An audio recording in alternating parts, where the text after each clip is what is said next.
Even though our economy is growing again, these are still tough times for America. Too many businesses are still shuttered. Too many families can't make ends meet.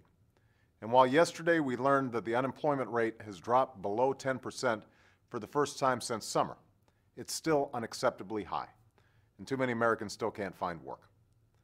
But what we have to remember at a time like this is that we're not helpless in the face of our difficulties.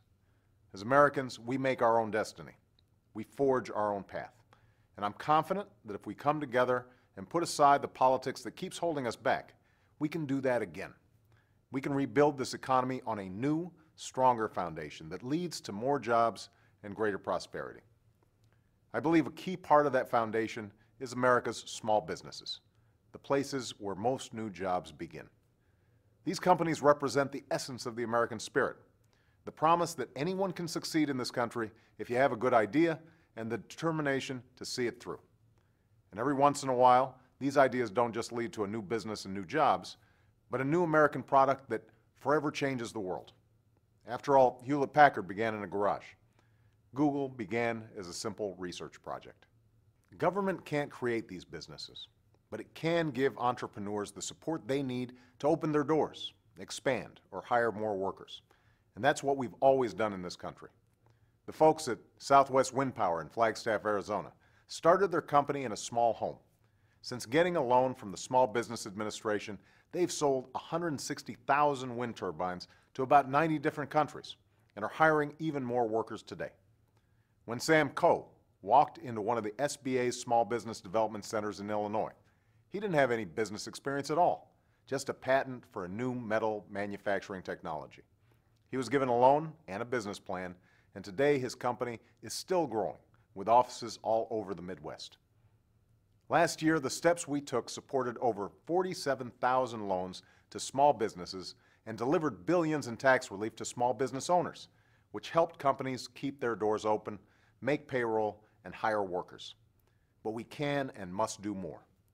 That's why I've proposed a series of steps this week to support small business owners and the jobs they create, to provide more access to credit, more incentives to hire, and more opportunities to grow and sell products all over the world.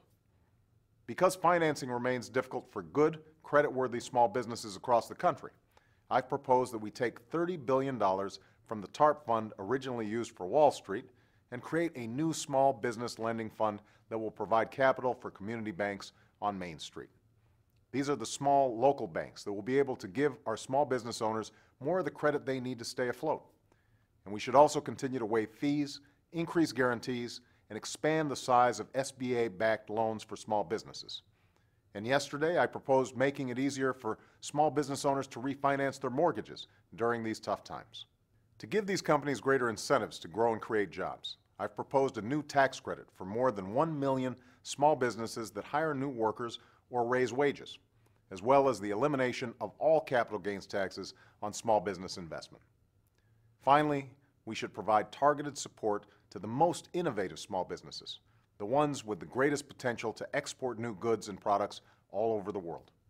A lot of these companies, like the wind turbine manufacturer I mentioned, are the foundation on which we can rebuild our economy to compete in the 21st century. They just need a little help securing the financing they need to get off the ground. We have every incentive to help them do that.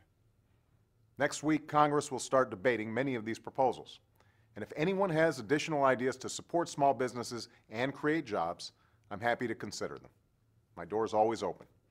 But I urge members of both parties, do not oppose good ideas just because it's good politics to do so. The proposals I've outlined are not Democratic or Republican, liberal or conservative. They are pro-business, they are pro-growth, and they are pro-job. Leaders in both parties have supported similar ideas in the past. So let's come together and pass these measures without delay.